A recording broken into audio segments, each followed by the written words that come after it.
During a weekend family dinner, my stepmother slammed her fork onto the table, turned toward me and shouted, "Either you give your room to your younger brother or pack your bags and get out." She didn't whisper it. She shouted it right in the middle of a dinner I had helped pay for, in a home my late parents spent their lives building. My stepmother glared at me with an entitled smirk, while her son sat beside her, quietly, grinning like he had already won. My late father's memory was erased from those walls, replaced by their greed. No one defended me. No one said a word. But I, Alice Berg, a 28-year-old financial analyst, did not cry. I didn't beg, nor did I waste my breath arguing with people who mistook my patience for weakness. Instead, I took a deep breath, set my silverware down, and stood up with my back straight. "All right," I said calmly. "I'll go pack my bags." They thought they were kicking me out onto the street. What they didn't know was that while they were busy playing masters of my house, I was already holding the keys to my own freedom and a legal surprise that would shatter their comfortable little world forever. If you enjoy intense family drama stories of revenge and self-respect, please take a second to hit the subscribe button and turn on notifications so you never miss an episode. 3 days later, I was enjoying my brand new home on a quiet hillside while they were about to receive a massive wake-up call. The cold night fog of Seattle enveloped my car as I started the engine and drove away from the old house. The rain was turning into a steady drizzle against the windshield, mirroring the quiet anger stirring inside me as I navigated through the dimly lit streets toward downtown. I pulled into the driveway of a boutique hotel, booked a room for the night, and carried my 2 suitcases upstairs without looking back. Once the heavy oak door clicked shut behind me, the suffocating noise of my stepmother's greed finally vanished into complete silence. I sat on the edge of the queen-sized bed, kicked off my shoes, and opened my laptop on the desk to take complete control of my life. As a senior financial analyst, numbers had always been my anchor in times of chaos, because unlike ungrateful people, numbers never lied. I logged into my personal banking application to review my primary high-yield savings account, which I had built dollar by dollar through years of discipline. The screen displayed a balance of $195,000, a sum I had managed to protect despite constantly covering household expenses for the last 2 years. Ever since my father passed away, I had quietly swallowed my grief and carried the financial burden of that house alone out of respect for his memory. I had paid the annual property taxes, covered expensive roof repairs, and handled every utility bill while Elena and her son lived there completely rent-free. My patience had been driven by a foolish hope that honoring my father meant preserving the family home. But their cruel ambition at dinner made me realize I was merely funding my own disrespect. I closed the banking tab and opened my personal messages, scrolling back to a link sent the previous week by my best friend, Christina Stevenson. She was a licensed real estate consultant who had been urging me for months to stop sacrificing my independence for people who viewed me as nothing more than a bank account. Attached to her message was a listing for a charming 2-story cottage nestled in the quiet hills of West Green, listed at $450,000. The property featured expansive cedar decks, large floor-to-ceiling windows overlooking the forest, and a pristine view of the valley below. At the time, I had dismissed her text with a polite smile, assuming I needed to stay in the family home to keep my father's memory alive. Looking at those high-resolution photographs now, under the dim lamp of the hotel room, the serene environment felt like a sanctuary calling my name. With $195,000 in liquid savings, I had more than enough money to put down a solid 40% down payment of $180,000. My steady income as a financial professional meant securing a conventional mortgage for the remaining balance would be effortless, leaving me with a comfortable emergency cushion in my account. I tapped Christina's name and typed a quick message asking her to schedule a private walkthrough of the West Green property for the very next morning. She replied within seconds, confirming that the listing agent was a close colleague and that we could inspect the house at 8 in the morning. A profound sense of relief washed over me as I closed the laptop screen and walked over to the window, watching the rain slick the pavement below. For the first time in years, I was no longer planning my future around the needs of people who took my generosity for granted. Tomorrow morning, I would take the first concrete step towards securing my own sanctuary, leaving Elena and her entitled son to face the harsh reality of their own greed. 5 days later, I held a warm cup of coffee in my hand and drove up West Green to finalize the closing procedures and collect the keys to my new home. The early morning mist hung low over the winding mountain roads, casting a tranquil silver veil over the towering evergreen pines that lined the driveway. After completing the wire transfer for the down payment and signing the final escrow documents, the listing agent handed me a set of brass keys with a polite congratulations.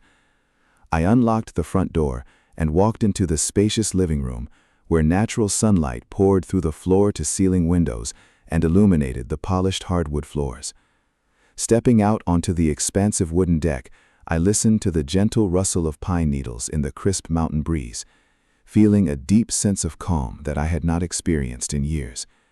For the first time since my father's passing, I felt safe in a space that belonged entirely to me, away from the constant judgment and suffocating demands of my former household.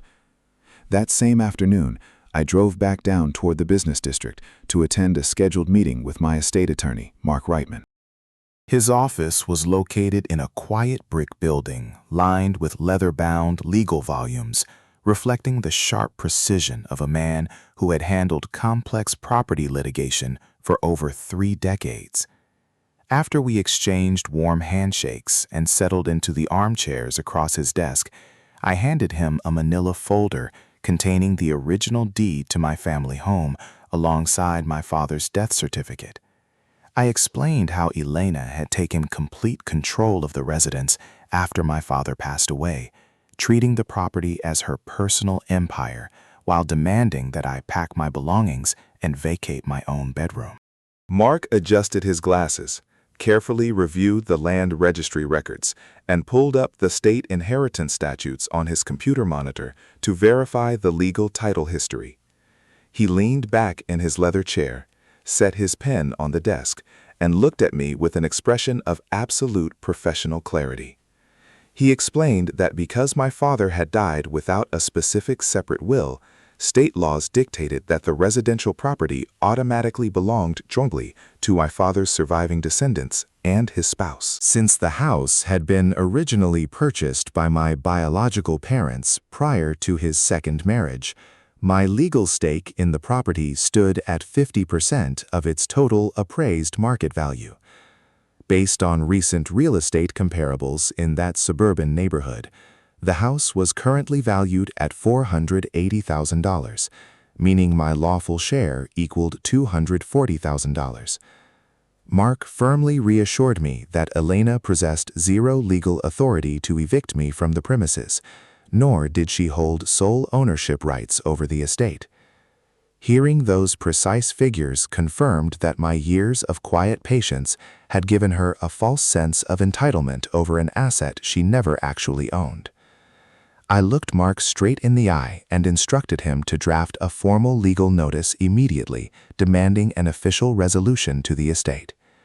We agreed to present Elena with 2 straightforward legal options. Either she must secure financing to buy out my $240,000 equity stake within 30 days, or the property would be placed on the open market for a court-ordered public sale. Mark nodded approvingly, noting that given her lack of independent income and poor credit, standing a buyout would be virtually impossible, rendering the sale inevitable. I signed the retainer agreement with a steady hand, knowing that the legal wheels were now officially in motion to dismantle her illusion of power. 4 days after I moved into my new home, my phone vibrated repeatedly with demanding text messages from Alina. She brazenly sent a detailed shopping list consisting of prime-cut steaks, imported wines, and an expensive custom birthday cake for Denise's upcoming party, demanding that I transfer $250 immediately to cover the groceries. Her tone carried the same arrogant expectation that I owed them financial support simply for existing under what she considered her roof.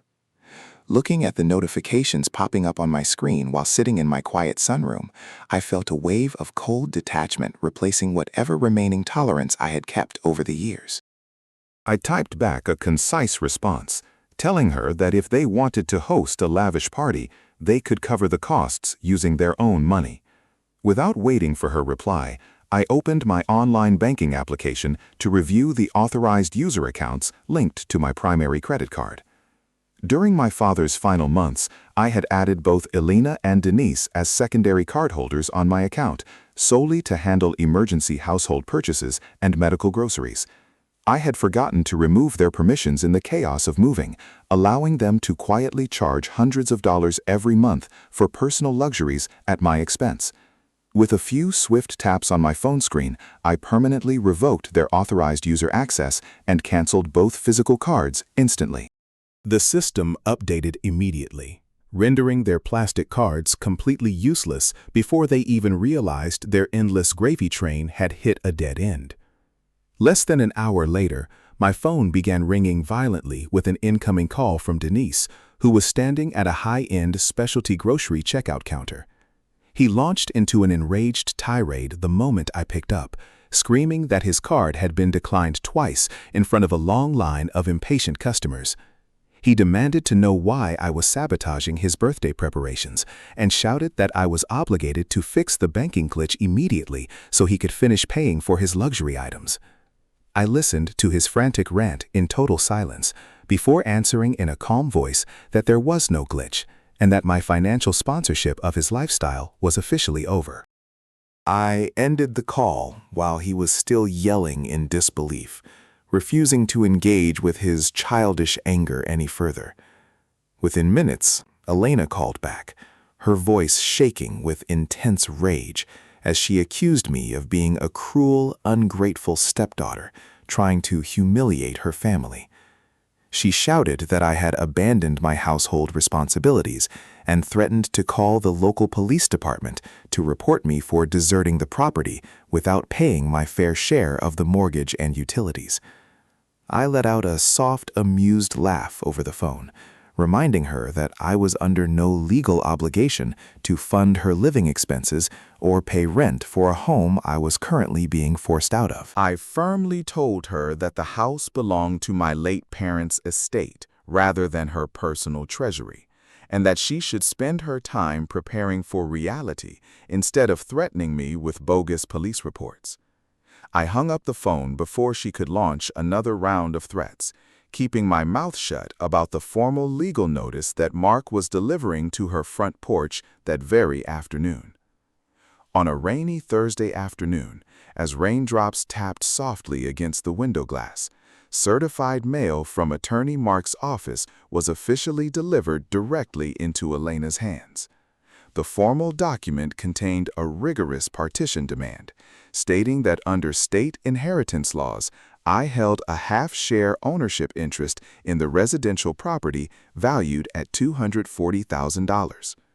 The notice outlined a strict 30-day deadline, requiring her to either tender a full cash buyout of my equity or agree to place the suburban home on the open real estate market for an immediate public liquidation.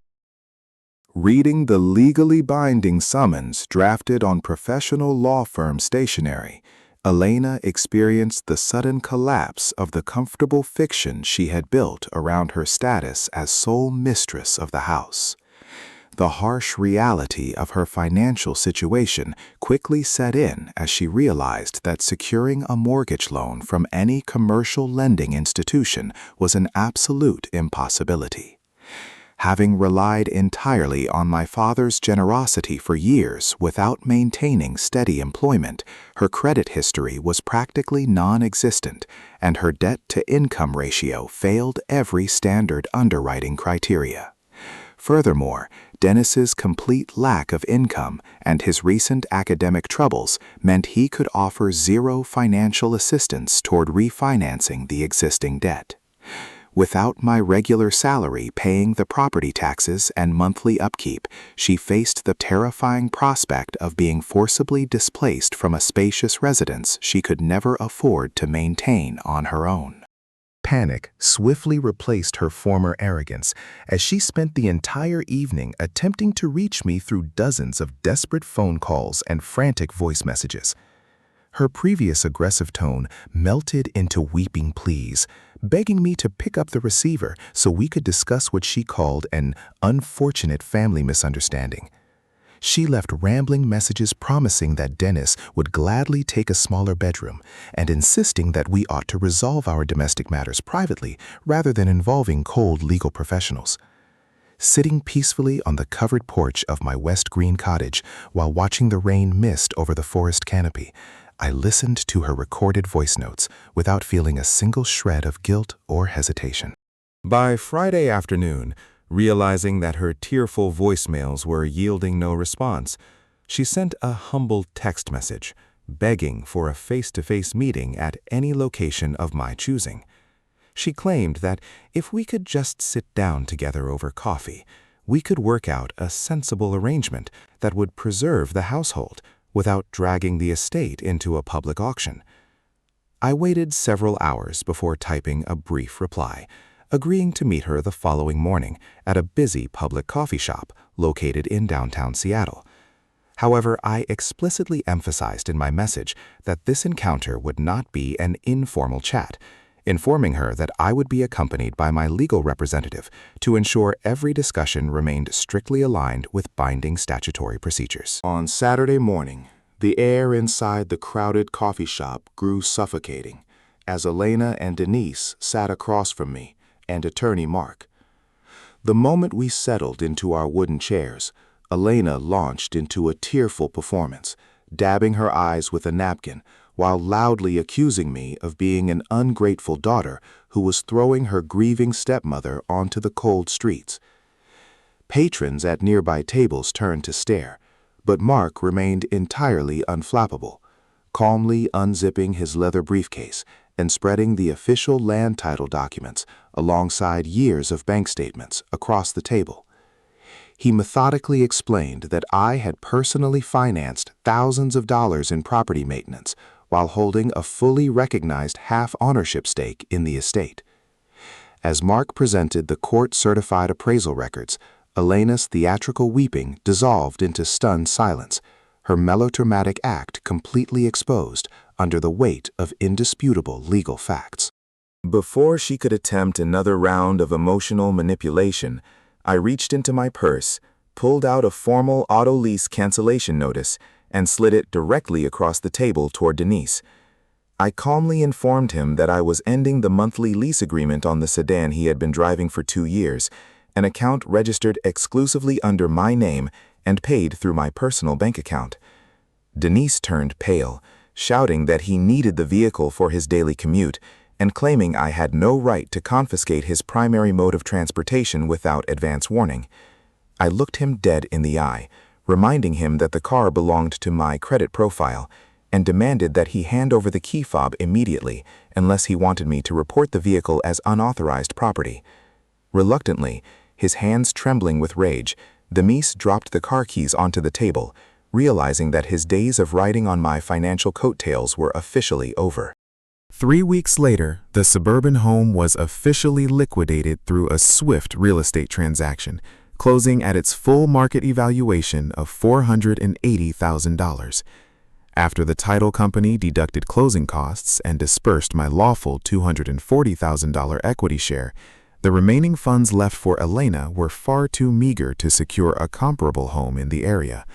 Lacking verified employment and carrying terrible credit scores, she was flatly rejected by every respectable housing development, forcing her and Denise to sign a lease for a cramped, outdated two-bedroom apartment situated on the far outskirts of town.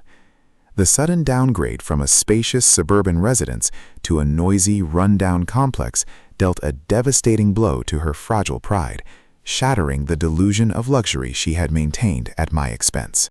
Within their new, cramped quarters, toxic resentment quickly erupted between mother and son, as the daily stress of living on a tight budget destroyed whatever harmony they had left. Denise bitterly blamed Elena for her arrogant behavior at the dinner table, shouting that her greed had cost them a beautiful house, a free luxury vehicle, and a comfortable lifestyle.